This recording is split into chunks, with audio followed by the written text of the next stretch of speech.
Hey, everybody, welcome back to the Energy MD podcast. We're on a mission to help 1 million people resolve their chronic fatigue and long COVID symptoms by getting to the root causes so they can have more fun and success in every aspect of their lives. So, one of the things that we love to talk about are all the toxins that are in our bodies. And one of these that's super duper important are EMFs, or electromagnetic frequencies. So we're going to be talking about it with an expert today, Justin Frandson. So let's learn a little bit about him. So he's an athleticism performance coach and founder of athleticism.com and emfrocks.com. He is the author of Athleticism, Whole Body plus Whole Brain equals Performance. In his over 25 years, Justin does nerve work for sports performance with amateur and professional athletes in most major sports. He successfully treats concussions quickly. Knowing that everything has a resonance, Justin uses light, sound, frequency, and vibration to facilitate healing and performance. About a decade ago, he saw his athletes breaking down from wearable technology and looked to nature to solve this man-made electricity and EMF challenge. His EMF Rocks Grounding Bags are sold at doctor clinics around the country. The grounding bags are the leading natural protection for helping people coexist with EMFs and get a deeper sleep. Justin, thanks so much for joining me today. Evan, thank you so much for having me on. So we're going to be talking about how electromagnetic fields are affecting your health and what you can do about it. So let's start off with a definition for those who are not familiar. What are EMFs? What are electromagnetic fields or electromagnetic frequency? How do you prefer to call these? Yes, EMFs are electromagnetic fields or frequencies, and they can be either native, which the resonance of our entire universe is based on, or non-native, which are all electricity is made on. And the difference is essentially a native waveform is unpolarized. It distributes equally in every direction, whereas a man-made electricity, all electricity, dirty electricity, wireless, they have to be one directional waveforms or they don't work. And when you're saying bidirectional, are we thinking like a sine wave? Is this like up and down, or is it, what does that look like? Well, so the resonance, I guess the waveforms of the universe would be scalar waves that distribute equally in every direction. The best example, Evan, of it is if I were to drop a pebble in a pond, the resonance of the pond would go in a circular form in every direction, right? It's not going to go in a straight line to the right. But all man-made waveforms have to be one directional. It's these cell towers, the panels on the cell towers, they have to face literally every direction because they're one directional waveforms. And so we measure them through the speed of that waveform, essentially. And that's where when you get a meter, a milligauss meter or acoustometer, it's designed to measure a certain speed of a wavelength. Okay. So talking about the native, because this is really interesting. So, the idea is that everything is physics in our world. So there's electricity, there's electrical impulses, there's these waves. Can you just talk a little bit more about like what we see in nature, what this relationship is like in humans? Are we electric beings as well? Are these electric waves, or what kind of waves, I guess?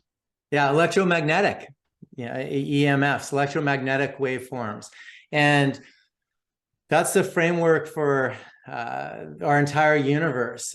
The thing is they distribute equally in every direction, so they're unpolarized.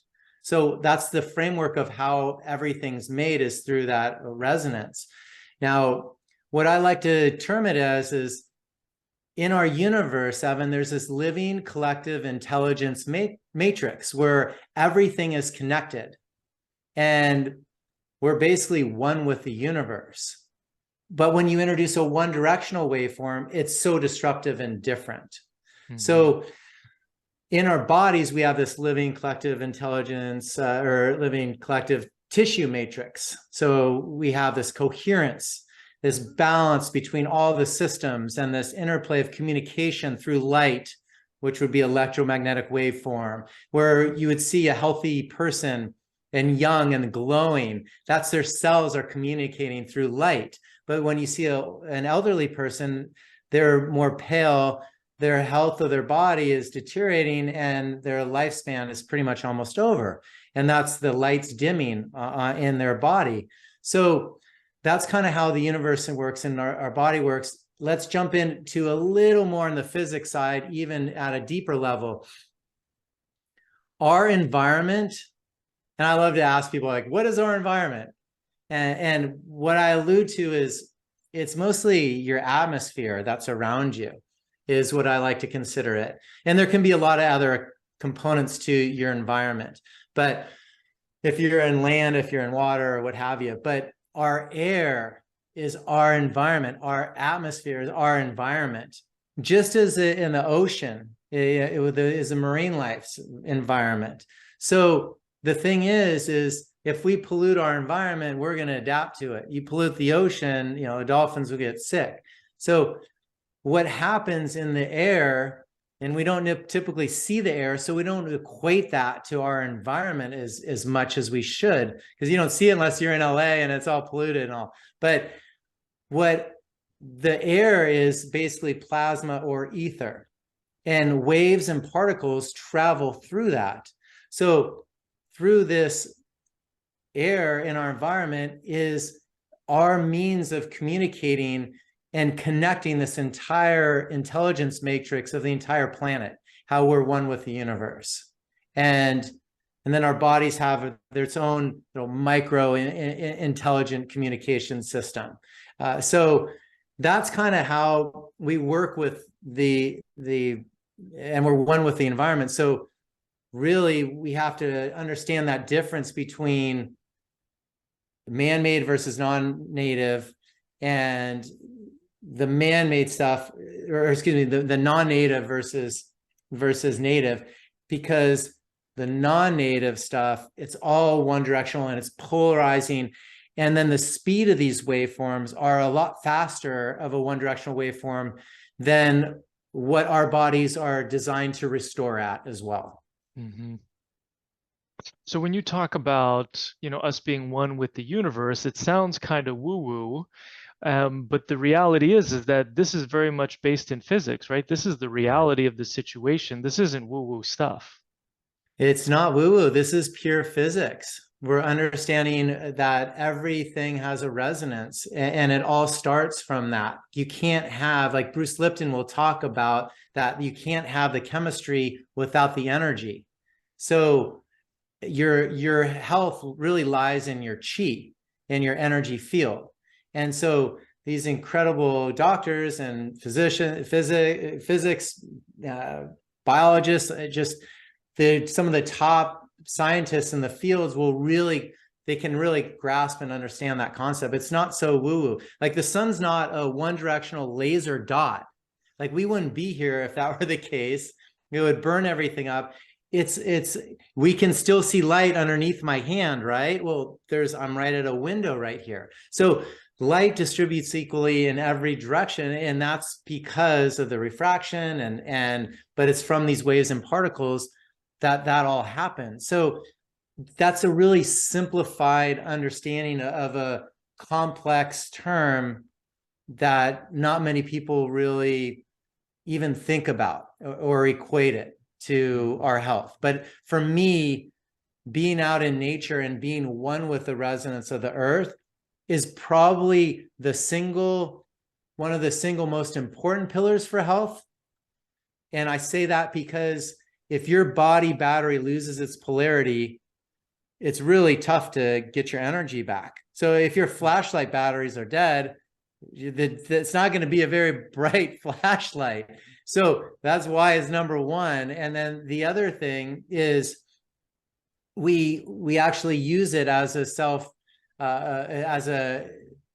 a place to rejuvenate our body. So the more we can get out into that resonance, the more we're going to be able to recharge our battery, but we'll also be able to heal and expand and grow in so many different ways. Mm-hmm. Yeah, and so let's talk a little bit about some of the health consequences of this exposure to this non-native EMF. So There's this book called The Invisible Rainbow. Have you heard of that one, Evan? Mm-mm. Okay. Put that on top of your list. The Invisible Rainbow by Arthur Furstenberg. Everybody, this is a must read. The bibliography is about 150 pages. It talks about the history of electricity and life. Mm. And this is a long story short to get into what the challenges are with man-made EMFs. But what this book does is it categorizes about 200 years of us putting in electricity in one directional waveforms into our world. And when we did that, there were spikes in disease and often death. So from telegraph to electricity to radio waves, satellites, radar, and then obviously 5G the last couple of years, every major spike has shown increase in disease. So in 1889, it was the first year they introduced electricity into people's homes. And before that time, they called the flu because it would fly in and fly out with atmospheric pressure shifts or cosmic shifts in the universe that messes with our REM patterns, that mess with our own thermodynamics, piezoelectric effect of our own body. So this stuff is directly, our environment will directly affect us and how we sleep and how we behave. And this book categorizes it. Then so they called the flu because it would fly in with solar flares, and then it was here to stay. So what he says is the flu is an electrical disease. It's an electrical challenge, which is unbelievable. Not a lot of people say that. And in 1918, we rolled out radio waves, and that was during the time of the Spanish flu outbreak. And then the Hong Kong flu was satellites in the Van Allen belt, this protective layer in our atmosphere. And then World War II radar. And then obviously everyone knows the last few years, people were getting sick, but we rolled out this 5G on a broad spectrum really quickly. And there's no scratching your head. We can make a phone call internationally instantly. These waveforms travel so fast, billions of waves per second, multiple bandwidths within one spectrum. That's what a 5G is designed to do. So when you up that frequency of a one directional waveform, our bodies are going to adapt. And so that's what we've seen the last few years. So I wanted to coordinate that with disease and where people are now have a better understanding of the challenges of environmental toxins and how they can be biotoxins. So is everybody affected? Well, at the end of the day, I feel probably it's the number one challenge. And I would defer that question back to a doctor and say, what is your patient base that you feel is affected from EMFs, from non-native ones? And I have a feeling most of them are going to say probably 100% of my patient base is affected in some way, shape, or form because of the framework that we just laid out. It's so different. Now, we're not shelling monks and meditating and doing breath work all day and boosting our chi up to where we can convert these waveforms just with our own energy field, or we're so strong and resilient that we can fend this off. Our bodies are riddled with toxins and chemicals. We're getting crop dusted. We're eating so much fake food and modified food, and the water is so polluted and bad. We're getting inundated with so many different things. And one of my friends is Zach Bush, who's also one of your colleagues, an MD, and he talks about glyphosate being the big stressor. He feels that's the biggest one over the last 40 years. I'll arm wrestle him on that one. But I think they're both EMF and the glyphosate are huge. Glyphosate specifically targets that gut and breaks down that gut, leading to leaky gut and really destroying your gut health. And his ion biome, that ion product, helps out with that. And so there's a lot of different components that go down into breaking it down, but most everyone definitely is affected by this. And I mean, how can we not be? We're all case studies, literally.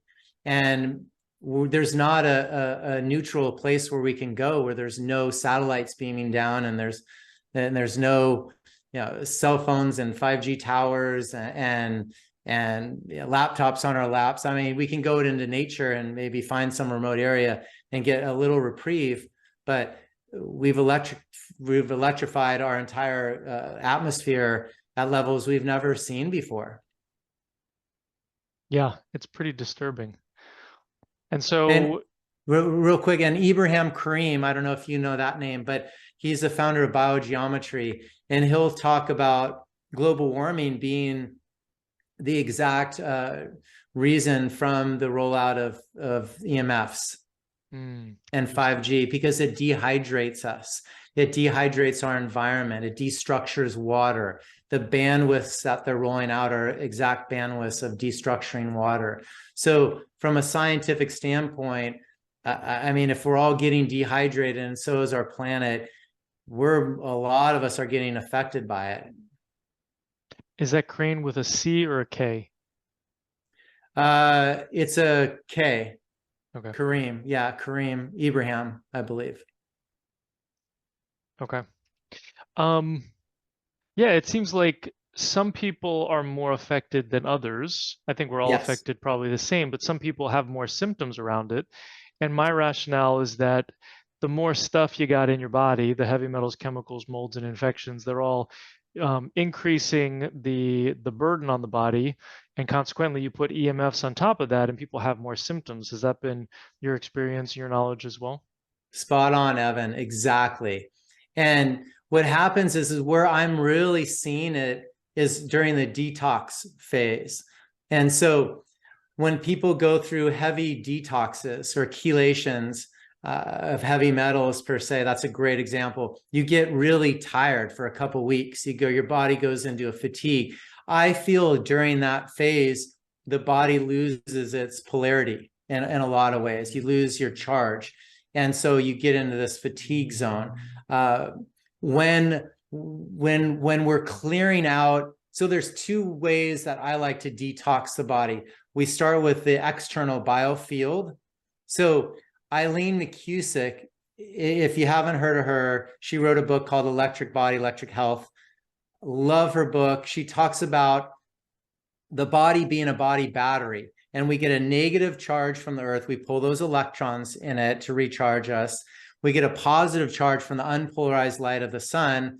We breathe in minerals, and then hopefully we'll get it from our food. And then we drink water and good fluids for the conductivity of all of that. So that's really essentially how our body battery works. So when we lose our polarity, it's a lot more challenging to heal. And so that's when people are compromised, they're sick, or they're detoxing heavy. It's really tough to get your energy back when you've lost it. So how do you do that? Well, we do an external flush with your biofield. And your biofield goes out, ironically, about 6 feet, not in one direction, in every direction, right? A scalar waveform, a resonance of every living organism. And she does sound clearings through each generation of a waveform, kind of like a tree trunk has different rings. It's an incredible facilitating system to help heal the body. And what we do is we use our grounding bags. So we mine crystals that have the resonance of the earth. We sell these grounding bags through doctor clinics all around the country. And what we do is you can place them on your bed or in your home or desk or your car seat, and they create a coherence between us and the non-native EMFs. But what I'm alluding to now is that we use these as a self-home care protocol to give you more energy. So when you get your grounding bag, Evan, I want you to put it over your chest and tap on it and breathe and tap and breathe. And you'll feel your energy just shift. You'll feel it uptick, and it can uptick about 10x. And what we like to do is just tap on it like that. And then specifically, there's 4 key areas that get decharged: your eyes, your teeth, your thymus, and your intestine area below your belly button. Tap on the bag with one hand, while the other hand covers each of those areas one at a time for about 20 seconds. Your eyes are really sensitive to EMFs, and Barry Trower, who's a weapons expert, says you can cook them like an egg with some of these weapons that they're rolling out with millimeter waves. The teeth get small fractures and cracks, and we lose our polarity. The thymus is your electrical system for your body. So that's really that Kickstarter. Like if you're off and have afternoon fatigue, or we don't wake up on your mark, that's your thymus that you want to kickstart again. And then obviously, intestine area has a lot of immune systems in and throughout your body. So we want to recharge that area. Once you go through the tapping protocols, your energy should 10x. What it does is it recharges those specific areas, and it flushes your biofield of any stuck EMF, extra voltage hanging out in our own energy field. That's a huge, huge point, because once we can clear this energy out, we're going to integrate really well with the earth. So you asked about this detoxing component to it. Well, people will feel crappy if they're full of toxicity and they meet good. When good meets evil, it's going to clash. That's just how it works. So we have to flush that toxicity out of their biofield, and then they'll integrate with their bags. We'll have clients call us and say, Justin, I slept really poorly last night. And I'm like, okay, well, it's not the grounding bag. It's your body's toxic. So let's start with an external flush, go through the tapping protocol. And if that doesn't work, we need to do a deeper dive internally. Cellcore, are you familiar with Cellcore? Mm-hmm. So they have a radiation detox, rad detox. That's great. I also use apple cider vinegar, bentonite clay, and protease, a proteolytic digestive enzyme. The 3 of those together can pull out some stuck EMF radiation poisonings that might be hiding behind heavy metals. And you do that for several days, you'll really integrate well with the grounding bags. But it's a simple way, without having a massive detox and huge fatigue for weeks, to start to flush your external biofield and then internally as well. Interesting. So yeah, I was going to ask if people feel worse, and it sounds like it's definitely possible depending on how toxic you are. Yeah. Okay. Interesting. Yeah. And do you have a sense of which toxins tend to be worse? If somebody's got mold or if somebody's got heavy metals, which one seems to be harder for them than to integrate with the bag? Oh, molds, I think probably the trickier of the two. I would hedge to say that I haven't had mold challenge myself, but I have had heavy metal. So it's an ongoing thing that you got to keep clearing that out to keep that cellular health going and the mitochondria strong for sure. And then obviously I think the 5G, an electric field will really charge metals, obviously. Mm-hmm. But Dr. Klinghart's work, mold, microtoxins, parasites are all charged by EMF. Dr. Todd Watts, one of the founders of Cellcore, will say even Candida is charged from EMFs as well. So, they're both challenging for sure. I think the metals are a quicker fix. A lot of times you can go through a really good chelation and flush them out, and then just keep doing layer after layer and not be laid up for so long. But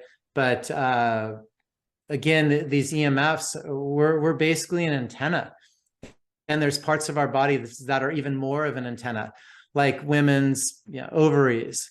They'll absorb 10 times the amount of radiation than any other part of the body. So these laptops, they brilliantly named a laptop, let's put a router and a battery over your reproductive organs. That's just brilliant, and market the heck out of it for ease of use. You guys, we got to unlearn what technology's been teaching us for ease and comfort. It's not okay for our health. These are things that chip away at our life force, will lower your fertility opportunity. They're just what happens. Let me back up a little bit here, Evan. Dr. Martin Pall out of Washington State University. Do you know that name? Yeah.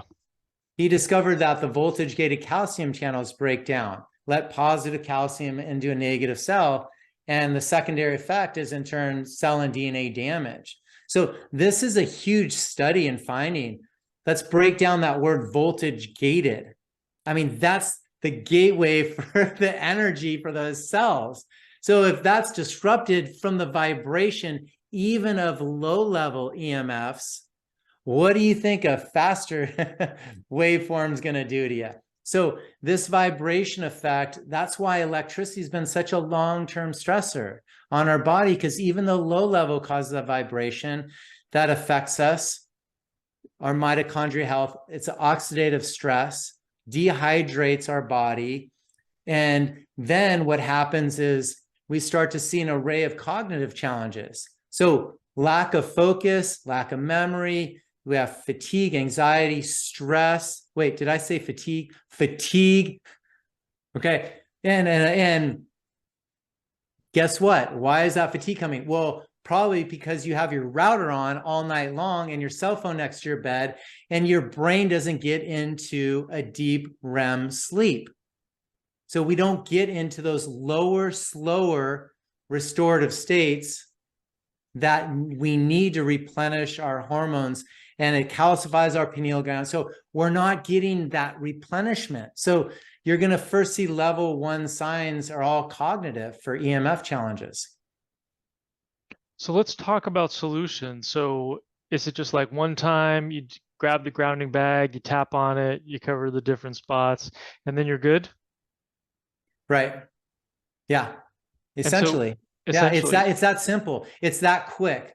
So when you go outside and you're on vacation, what's happening is we're just getting recharged by so many different elements that we talked about.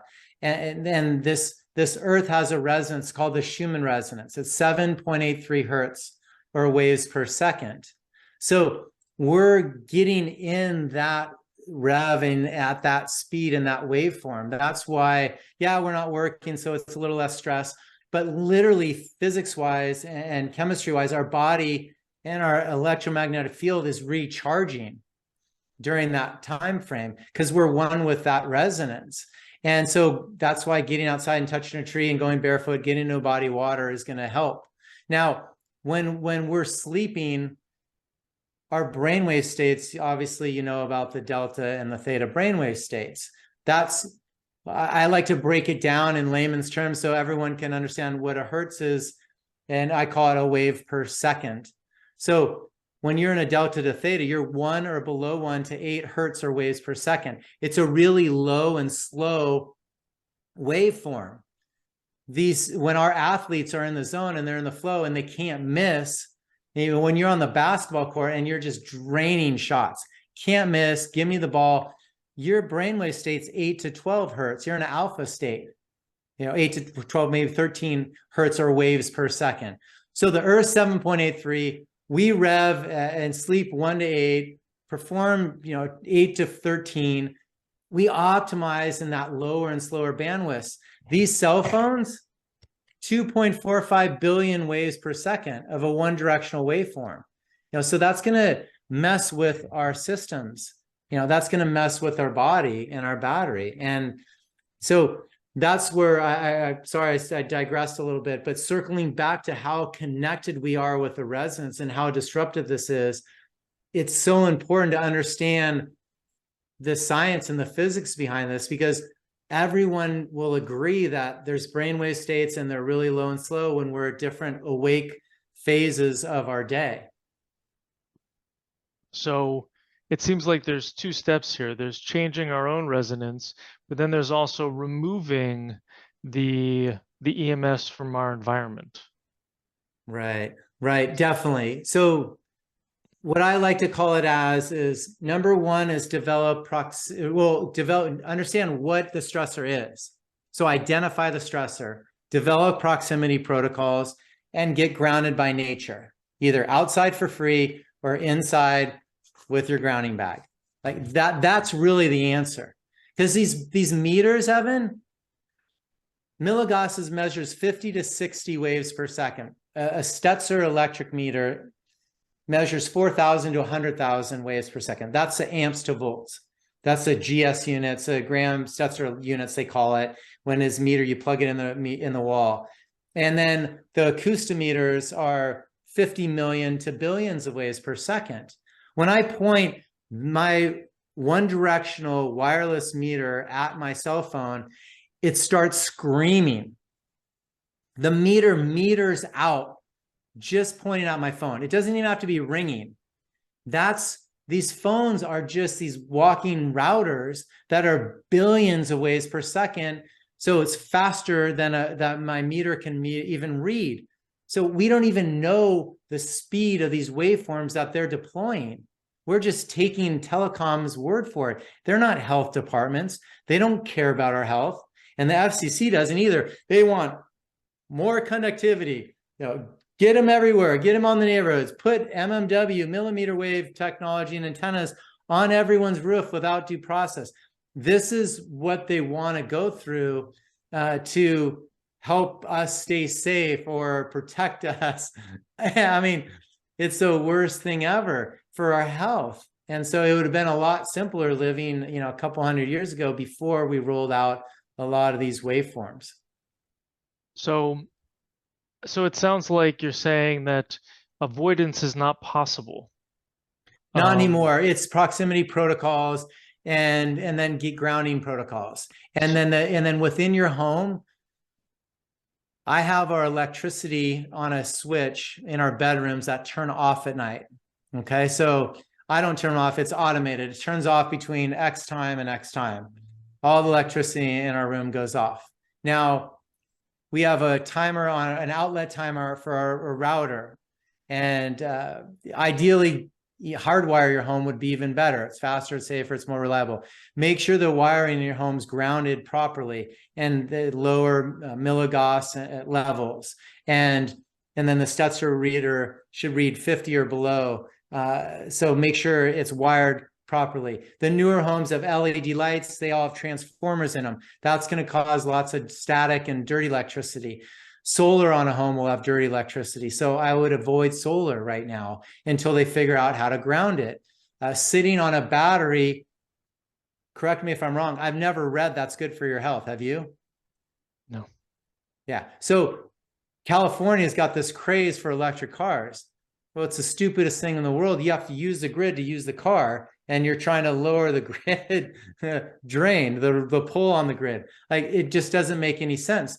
Electric cars are a fad thing. The infrastructure is not there. If 45% of the US lives in an apartment, it's never going to be there for infrastructure for solar. So, or excuse me, for electricity. And they use fossil fuels to mine these things. So using coal and cadmium, all these precious minerals, then you have to charge it, and they use fossil fuels to charge it. And then your battery in a cold climate like yours, it's not very efficient at all. And then it doesn't get more efficient the more you use it. It's still the heavy weight the whole time. And then you can have electrical fires. And then the batteries only last for 10 years. So you're filling up acid with, your mines or the landfills with acid with dead batteries. And then one of my colleagues, this is the worst part, if that wasn't enough for you, colleague was working with professional athletes, got hired by a military, special forces to do blood work on him. His analysis showed 18% lower testosterone for guys and girls driving electric cars. The single biggest marker change of his blood work. So this messes with our hormones. It's totally just shifting our hormone levels as well. And so then what's the solution for, the idea around electric vehicles is that they're going to help with climate change. Well, it's stupid. It's not true. It's a worse thing, because you said they're using their grid. They're just using it in other countries. That it's a worst argument ever.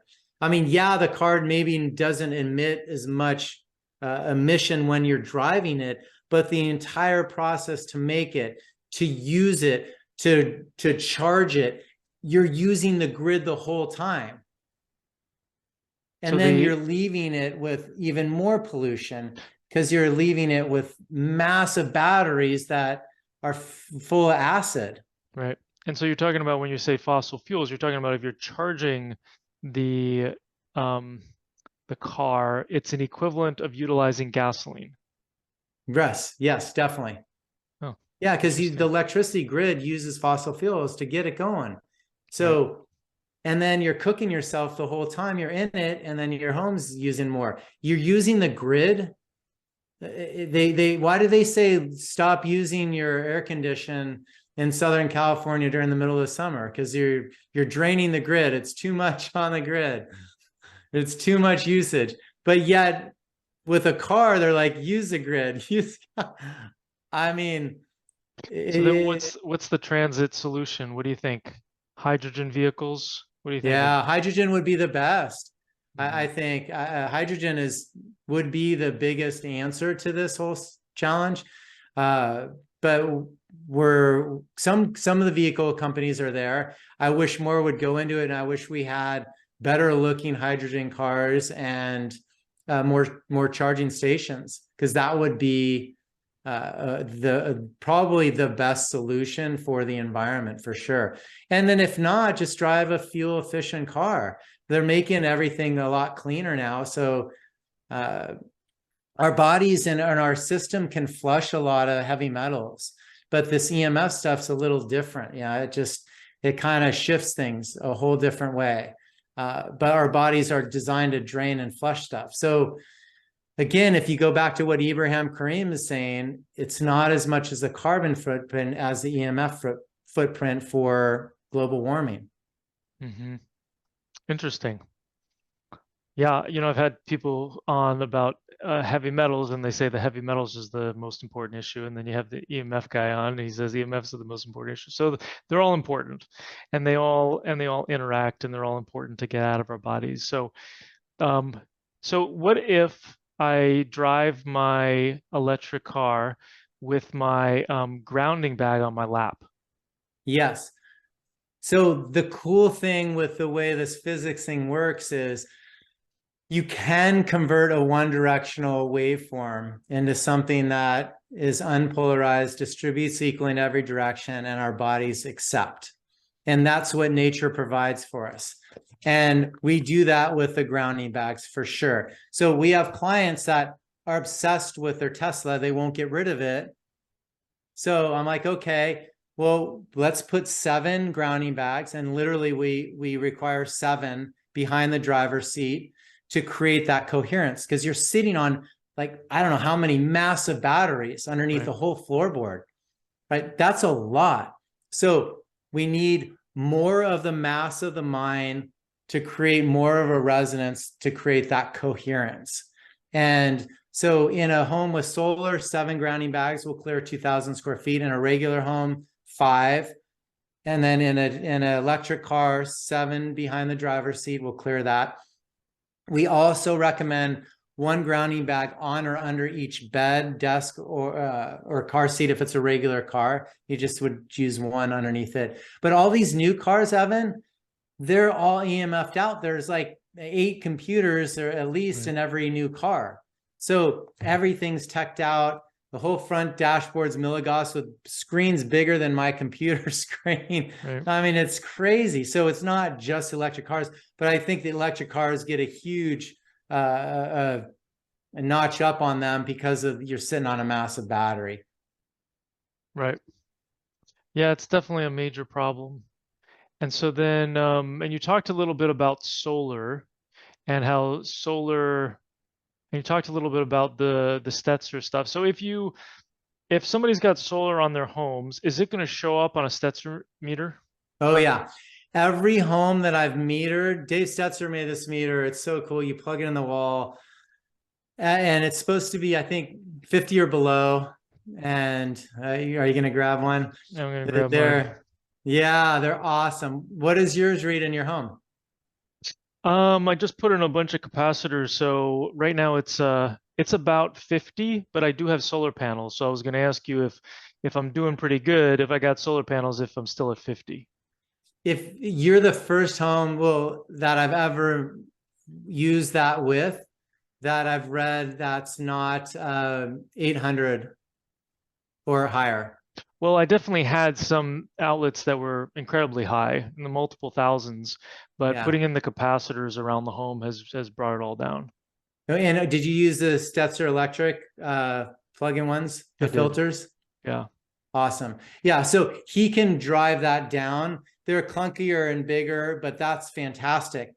And if you can get it to 50, anything for me under 300 with that meter is going to be considered a healthier home. Once you get over 300, 325, that's when it's your bodies are like, it's that slow cook process at a little faster level. But shoot, if yours is 50, that's fantastic. Now, the one thing I recommend is if someone does have solar above them, have it off the home and the further away and the battery further away. So there's this absorption rating, and anything closer to you is going to have a stronger resonance than something further away. And every inch further is going to be better. And I like connecting above to God. And so I don't like a panel over the bedrooms. I like to have nothing interfering with that, especially something metal or conductive like the panel. So put them off the house if you can, and just relocate them. But I think most people's energy, when you start to address the health of your home, our sales really drove up in a big way during when everyone was locked in their homes, because they realized how unhealthy their homes were, and they felt that vibration, and they could hear it, they could feel it, and it's that low level buzzing. And then you go outside, you don't hear it, you go back in, you can hear it. And a great example is if your electricity turns off when you're asleep or when you're in your home, you hear it just go zzz, you hear it buzz down. I do lots of playing in the ocean. So I'm a surfer, free diver, ocean swimmer. And when I go in our cove, I can hear if there's dolphins in the cove, and I can hear if there's a whale around. And then I could hear the worst noise pollution I've ever heard is a foil board, electric foil board in the cove. Just one cove will be like static music being turned up. But this is the challenge. Most humans can't hear the bandwidth of this 5G. Those meters, and yours doesn't make noise, the Stetzer doesn't make noise, but the milligauss and the acoustometers do. Those are the sounds that our bodies hear, the plants hear, our nervous system hears, that most humans can't hear. And that's where that vibration comes from. So this stuff is super disruptive, but anyhow, yeah, every home that I've measured with solar on it has 800 to 1600 plus meter reading on that meter. Wow. I think I had that before I put in the filters. Awesome. Yeah. So his products are great. But again, we want to get, even when you get it to a lower level, there's still that vibration. So that's where you would end up loading up on the grounding bags to create that coherence. We can get it down to safe levels, then we want the coherence. And that's the best approach. Excellent. Well, on that note, Justin, I so appreciate you coming on, sharing your knowledge with us. We're going to drop your links below, and we're also going to, it sounds like we're going to have a link where people can click on it. They can go to your website and get a discount on the products that you sell. So thank you so much for that. Yeah, thank you. I appreciate you having me on. Thank you. You bet. Take care. Thanks again. I hope you learned something on today's podcast. If you did, please share it with your friends and family and leave us a 5-star review on iTunes. It's really helpful for getting this information out to more people who desperately need it. Sharing all the experts I know and love and the powerful tips I have is one of my absolute favorite things to do. Thanks for being part of my community. Just a reminder, this podcast is for educational purposes only and is not a substitute for professional care by a doctor or other qualified medical professional. It is provided with the understanding that it does not constitute medical or other professional advice or services. Thanks for listening, and have an amazing day.